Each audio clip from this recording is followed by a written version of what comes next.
Hola, ¿qué tal? Bienvenidos a tu programa Drogas. ¿Lo sabes todo?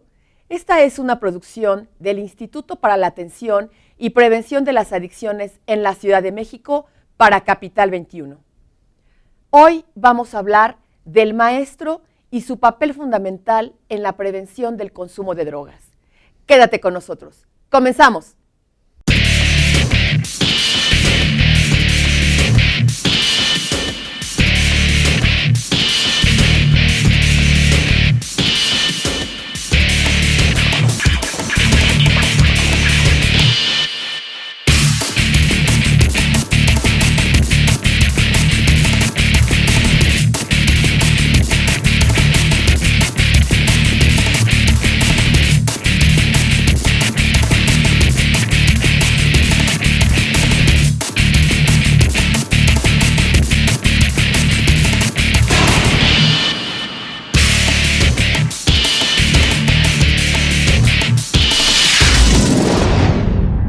Y para hablar del tema, hoy nos acompaña el doctor Arturo Ortiz Castro.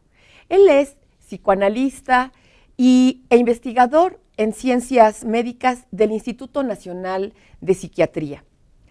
Doctor, bueno, entre otras muchas especialidades con las que cuentas, doctor. Gracias, a sus órdenes. Doctor, los maestros son como figuras con las que hemos crecido, con las que acompañan el desarrollo de la mayoría de las personas. Son elementos muy importantes en la vida formativa de cualquiera. Y hoy quisiéramos hablar de este tema porque además tú has hecho un trabajo muy importante con maestros en varios otros temas, pero también en el que se refiere a la prevención del consumo de drogas. Entonces, un poquito que nos hablaras de esta importancia. ¿Por qué son importantes, doctor, los maestros? El maestro es muy importante en la vida psicológica del niño y del adolescente, porque es un modelo de identidad que está allí, ¿sí? Si bien no todos los niños y adolescentes tienen la oportunidad de ir a la escuela en este país, sin embargo, los que van, en la gran mayoría el maestro reemplaza en importante medida la figura de los papás. Y es entonces un modelo de identidad necesario para la evolución psicológica del adolescente en su transición a la conformación de la identidad adulta. Sin embargo, el adolescente y el joven tienen peculiaridades en su desarrollo psicológico que les hace propenso al uso de sustancias, entre otras cosas, que aún el aparato psíquico está en conformación. Esto significa que las habilidades psicológicas que deberían prevalecer en la vida adulta, psíquica adulta, aún están en proceso. Una de las más importantes es el control de impulsos. Eso significa que, por ejemplo, un muchacho al que uno le invita a una cuba, pues a lo mejor en la primera dice, ¡ay, qué miedo!, pero a la segunda dice, pues ándale, pues ¿por qué no? Si toda la banda está consumiendo. Y si la banda le mueve un poquitito, pues no solamente lo prueba, se siente aceptado, le da estatus, se vuelve valedor, la banda lo adora, etcétera, y eso en términos de alimentar la autoestima de este muchacho se vuelve esencial, ¿sí? En este contexto, entonces, no solamente es el maestro una figura de identidad importante, sino también la banda. Y hay que aclarar que no necesariamente la banda o el grupo de referencia o el grupo de pares es el mejor ejemplo en términos de desarrollo de la personalidad del adolescente. ¿Por qué? Porque normalmente también están en el mismo proceso de conformación de la identidad psicológica. Ahora, el maestro tiene un rol privilegiado. Su rol no es nada más impartir conocimientos, que cualquier chamaco los puede pescar en internet, claro, y hasta mejor, con todo respeto. Sí. ¿Cuál es entonces el papel del maestro? El de promover, el de proveer, el de dar, el de empujar hacia que el adolescente y el joven adquieran un modelo de identidad básicamente en los sentimientos, en las actitudes, en las intuiciones, en lo que genéricamente en psicología llamamos el alma, y todo esto dentro de una línea de desarrollo mucho más amplia que le llamamos plan de vida, ¿sí?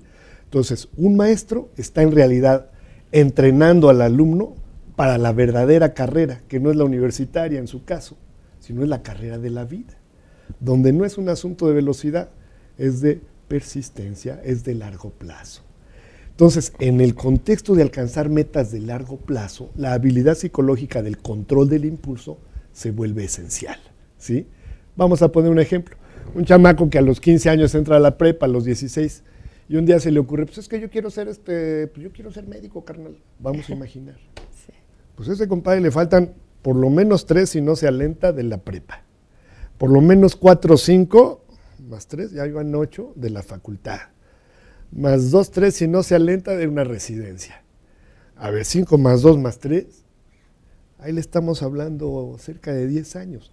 El control de los impulsos, el control de la urgencia por ya quiero ser médico, pues lo tiene que instaurar allí. Muy claro. Sí. Pero además el control de impulsos le enseña o le tendría que enseñar a este adolescente y a este joven, así como las metas valiosas de la vida son de largo plazo y hay que ser persistentes, también la nutrición para el alma y el placer derivado de ello. O sea, ¿qué significa eso? Unas necesidades básicas del alma humana es tener el placer, nutrirnos de placer y evitar el dolor, vamos poniendo así. Alguna vez hemos puesto los ejemplos en la secundaria, ¿no? En la secundaria, los maestros en la clase de biología, yo me acuerdo perfecto, nos dicen, a ver, chamacos, váyanse allá afuera y en una botellita de Gerber me traen un poquito de agua de charco. Entonces ahí vamos todos corriendo. Llegamos a un charco, pateamos, lo que sea, y agarramos el agua. Y llegamos al laboratorio de biología, donde está una banca gigante, unas mesas con los microscopios. Entonces ponemos una gotita de agüita allí en el portaobjeto. Y entonces enfocamos, y entonces vemos miles de bichitos que se mueven como loquitos. Pero ¿qué pasa si de repente ponemos un foco de este lado? Empezamos a darnos cuenta que de todos los bichitos que están en una gota de agua, todos corren para acá, para la luz. Y en eso el maestro de biología, así con voz solemne, muchachos, lo que ustedes están observando se llama irritabilidad, propiedad esencial de la materia viva. Te quedas así. O sea, todas las patitas y todo el movimiento que hacen los bichitos hacia la luz es irritabilidad. Sí. Uy, y si yo soy ser vivo, yo como persona, entonces yo también muevo las patitas hacia, ¿me explico? Sí. Entonces, eso más sofisticado es lo que en el humano se vuelve la búsqueda del placer. ¿Sí? Es como una luz. Llamémosle en un sentido amplio la esperanza, las ilusiones, las metas. Sí. Es el equivalente a lo que los bichitos es ir al foco. Muy claro. Sí. Entonces, todos tenemos metas, unas de corto, mediano y largo plazo, pero las de veras son lo que llamamos planes vitales. ¿Qué es un plan vital? Pues, por ejemplo, tener una carrera, tener una familia, ser un hombre de bien, etcétera. Sí. Y aunque nos tropecemos en esa trayectoria, pues finalmente nos levantamos. El mismo fenómeno, guardar las proporciones, pasa cuando somos bebecitos. Por ejemplo, aprendemos a caminar al año y medio. Millones de veces nos vamos a tropezar y a pegar abajo de la mesa y rodar la escalera, pero caminar es un plan vital. Sí. Entonces no hay nada de que, ay, como se rodó la escalera y no, mejor que ya no aprenda, es muy peligroso caminar, que no lo haga. No hay reversa. Claro. Muy claro, sí. En los planes vitales no hay reversa. Igual pasa, el adolescente tiene que aprender, hay planes vitales en el alma y no hay reversa y se acabó y a ver cómo le hago. Pero entonces, ¿qué pasa? Que una de las situaciones normales del adolescente es, aquí está tu mota, aquí está tu mona, aquí está tu tequilita, con esto te sientes chido, ¿sí? Sí. Y entonces es muy fácil que porque con mínimo esfuerzo, con mínimo gasto en dinero, en mínimo plazo, me siento luego feliz, según esto feliz. Y además con el soporte de toda la banda, entonces el adolescente tiende a creer que ya la armó en la vida. Muy claro. Y además si se vuelve el valedor, querido por los demás, dicen, no, pues ya de aquí soy. ¿Sí? Sí. Y pierde el foco de lo que realmente es esencial en la vida. ¿Por qué? Pues porque todavía su aparato cognitivo no alcanza a ver lo que en psicología llamamos pensamiento teleológico, que es ver que las cosas que uno hace tienen consecuencias. Claro. ¿Sí?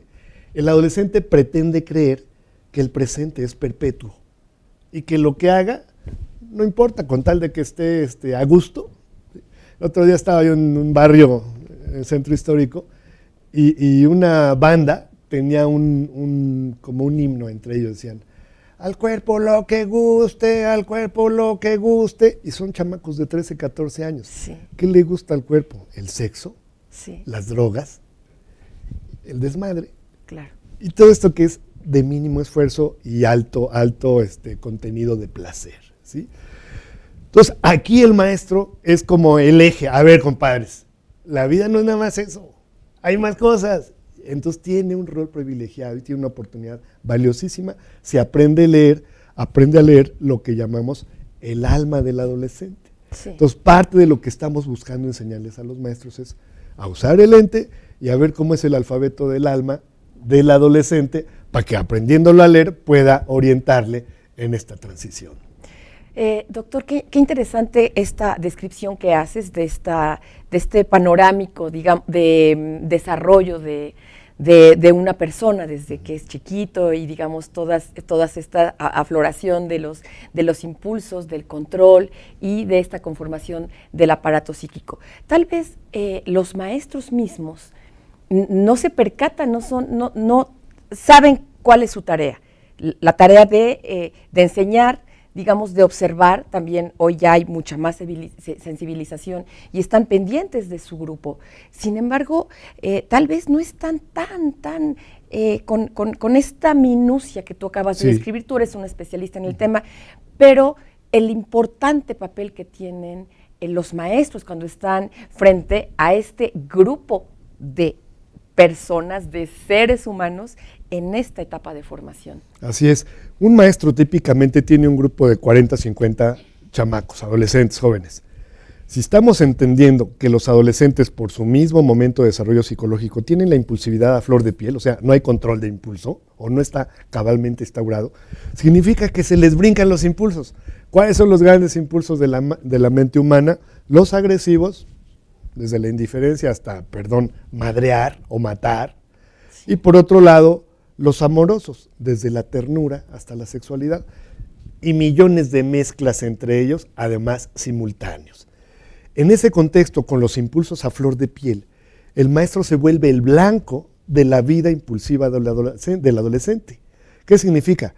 Que sin darse cuenta, para eso estamos capacitándolos, pero en principio, sin darse cuenta, su alma recibe el bombardeo de 50 chamacos que nada más están viendo a qué horas, lo despedazan, lo aman, o a ver qué hacen con él. ¿Me explico? Sí. Y si el maestro no sabe leer todo eso, en un periodo relativamente corto de su vida profesional, que estimamos a los 5 años, empieza a haber un deterioro importante en su estructura psíquica como maestro, como padre y como persona. ¿Por qué? Porque está funcionando con un alma no entrenada para cachar todo esto. Entonces, ¿qué pasa? Pues se lleva los problemas de la situación laboral al ámbito personal, entiéndase, su esposa, sus hijos, la gente querida, la gente que le rodea. Y normalmente este es un fenómeno no consciente. ¿Qué pasa a los 10 años? Básicamente ya tienen hipertensión, tienen sobrepeso, tienen una pérdida importante de esperanza, tienen la sensación de esterilidad en lo que hacen, tienen la sensación de que su carrera no es socialmente reconocida, tienen la sensación de que los padres son sus depredadores naturales, y ya no digamos el mismo gremio, claro. ¿Sí? Tienen la sensación de que los alumnos son ingratos, etcétera, y de ahí nos podemos seguir. Cuando hemos hecho este tipo de diagnóstico, pues nos damos cuenta, más allá de los 10, 15 años, el maestro se vuelve ya prácticamente como un autómata. Sí. O sea, una persona que podríamos decir es como zombie, o sea, está, pero su alma ya no está allí. Claro. Ya perdió el encanto, ya perdió esa ilusión de los primeros años de ser docente, de promover los grandes valores de los héroes nacionales, de ser un modelo de identidad, etcétera, etcétera, etcétera. Y ya le importa más, por ejemplo, que si el América y el Guadalajara juegan este fin de semana, que mostrarles quién fue Hidalgo, Allende, Aldama, Basolo, Jiménez, nuestros grandes líderes. Ya se pierde todo esto. Esto lo capta el alumno y se vuelve entonces el maestro, el promotor del riesgo del uso de sustancias, que es el tema que nos mueve aquí. Y de la misma manera, el uso de sustancias, que es una herramienta que da placer, va de la mano con la sexualidad, que el adolescente ve como otra de las grandes vertientes para obtener placer. Doctor, qué importante cómo no lo puedes, cómo no lo estás desarrollando, porque ciertamente vemos al maestro únicamente, lo vemos frente a clase, Sí. nada más porque es el maestro.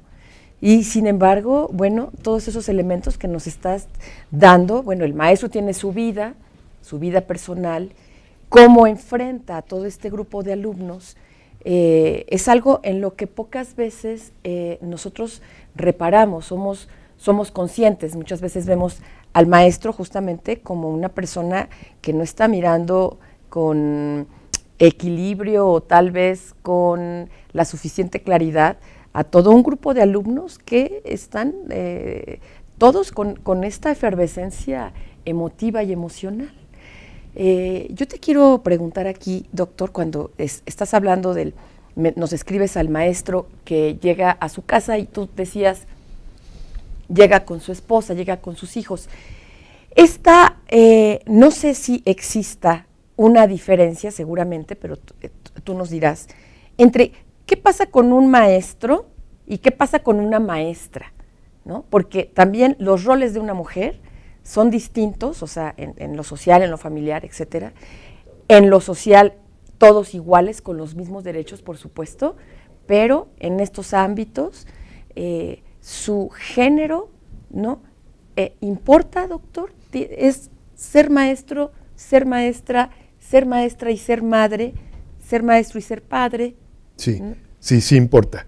Y a ellos les importa también mucho como personas. En general vamos entendiendo que la estructura psíquica de la mujer, valga la expresión, viene mejor armada en principio versus la del hombre. Por una razón muy simple. En nuestra cultura, cuando tenemos hijas mujeres, las abrazamos más, les hacemos cariñitos más, las besamos más, las acariciamos, etcétera, versus el hombre. Entonces, a nuestro bebé hombre, pues sí lo cargamos, pero no lo apretujamos igual, y en cuanto que llegue el año, ya, órale, compadre, camínale, pasito, y que córrele, y que trépele la barda, y que trépele la mesa, y que trépele la... Entonces, al niño le orientamos más a mirar hacia el exterior, mientras que a la niña la orientamos todavía a que esté con los juguetitos, a que esté con las muñecas. Tan solo el ejemplo de estar con una muñeca es un ejercicio que le va a servir para toda la vida en cuanto a sensibilidad. ¿Por qué? Ella se ve en la mirada de la muñeca y ensaya estados emocionales. Los hombres ni nos imaginamos. Jugamos con cochecitos, los cochecitos no sienten, chocan y se levantan y ya. Cambio, ay mira, se enfermó la muñeca, ay está triste la muñeca, ay está contenta la muñeca, está bonita, no, la vamos a peinar, la vamos a poner guapa. Está ensayando sus propios sentimientos en este juego y sin darse cuenta todos estos años de desarrollo le van estructurando de una manera emocionalmente más sólida. ¿Cuál es el resultado? Que como grupo la mujer, de entrada, es más intuitiva, es más sensible, ¿sí? Tiene la capacidad, en principio, de leer mejor el alma de sus alumnos. Sí. Muy claro. Bien. Ahora, vamos a imaginar que esta mujer se vuelve un día maestra.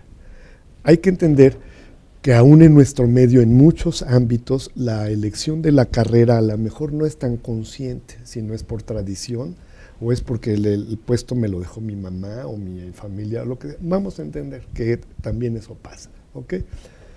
De todas maneras, como mujer, si tienes esa estructura previa, estás de entrada ya mejor armada para pararte frente a un grupo donde estamos viendo que lo impulsivo está a flor de piel.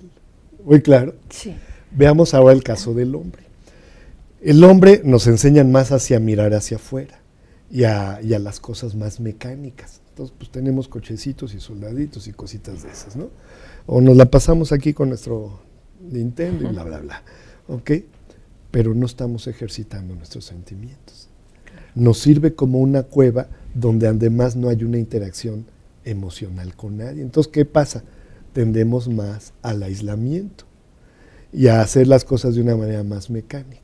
Muy claro. Sí. Sin embargo, no quiere esto decir que nuestra psique no tenga cancha para la intuición, la ternura, el amor, etcétera. Entonces, ¿qué es lo que pasa y qué es lo que hacemos? Que a los maestros hombres tenemos que enseñarles miles de cosas, miles de herramientas para que aprendan a estar en contacto con ellos mismos, con sus pensamientos, con sus sentimientos, con sus intuiciones y finalmente con lo que está al cimiento de todo esto, que sería el alma humana. Doctor, te detengo aquí, vamos a hacer un corte. Estamos en Drogas, ¿lo sabes todo? Quédate con nosotros.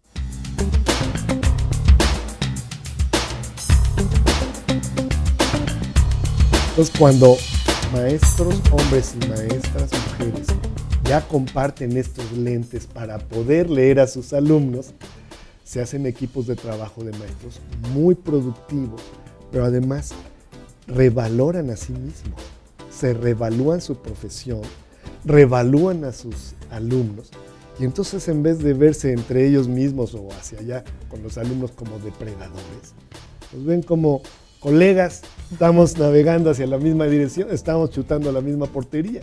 Entonces se vuelve una sinergia muy bonita porque ya es una cobija de calidez, de cariño, de confianza, la que permea en la atmósfera escolar. Y esta es una de las grandes protecciones que tenemos para el uso de alcohol y de drogas. Y obviamente es un contexto en el cual la práctica de la sexualidad puede tener lugar de una manera mucho más cálida, mucho más sana, mucho más creativa para todos los involucrados. Doctor, y de esto normalmente nosotros no lo tenemos en mente, es decir, tenemos recuerdos diversos Sí. de diversos maestros también, Sí. y el que podamos hablar de este tema.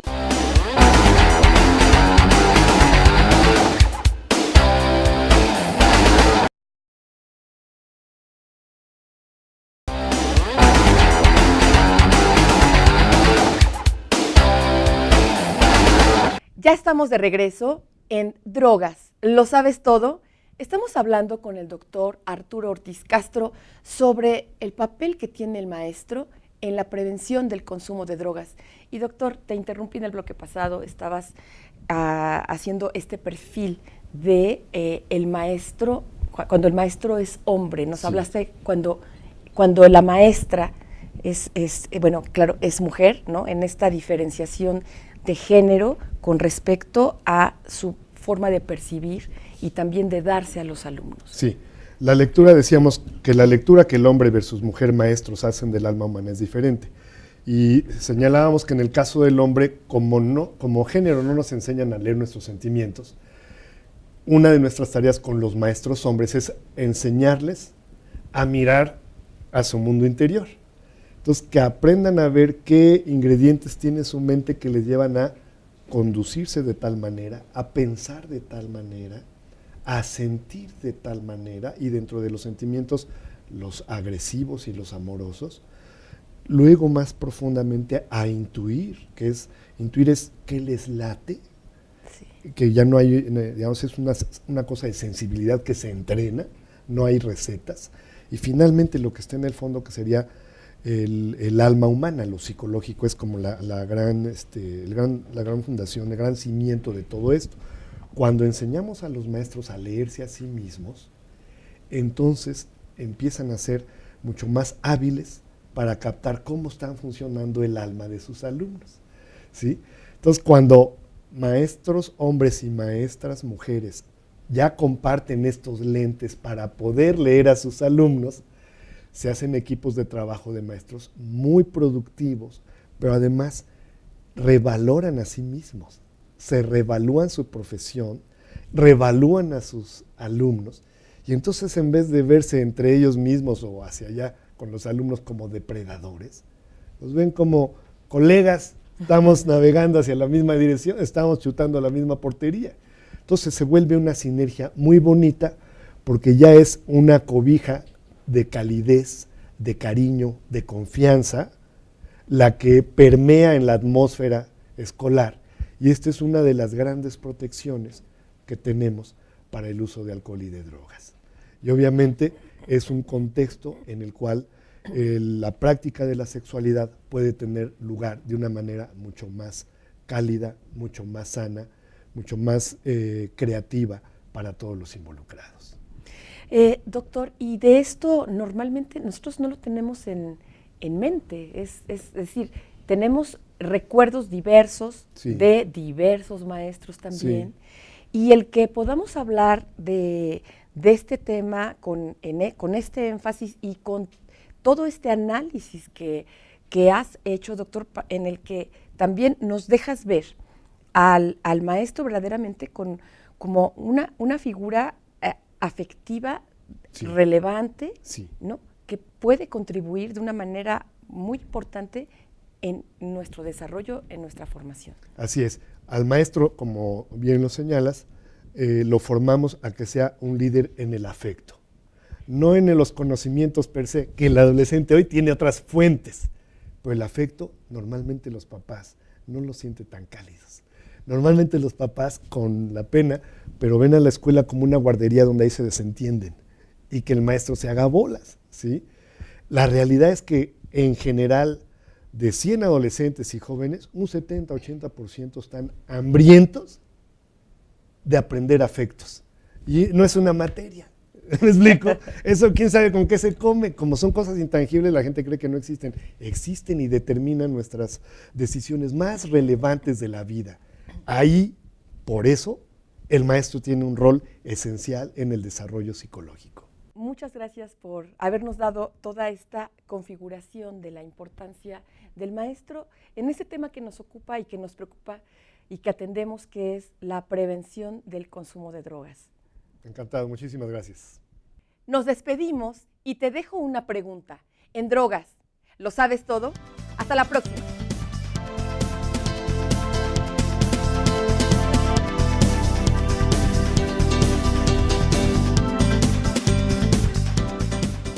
Aunque tengan la más peligrosa de las drogas ahí, o tengan, perdón, a la ratoncita más cachonda, como el menú es tan amplio, no se clavan en ninguna de las dos. ¿Sí? Ese es el experimento básico que se hizo en los 70s y se llamaba el Parque de las Ratas.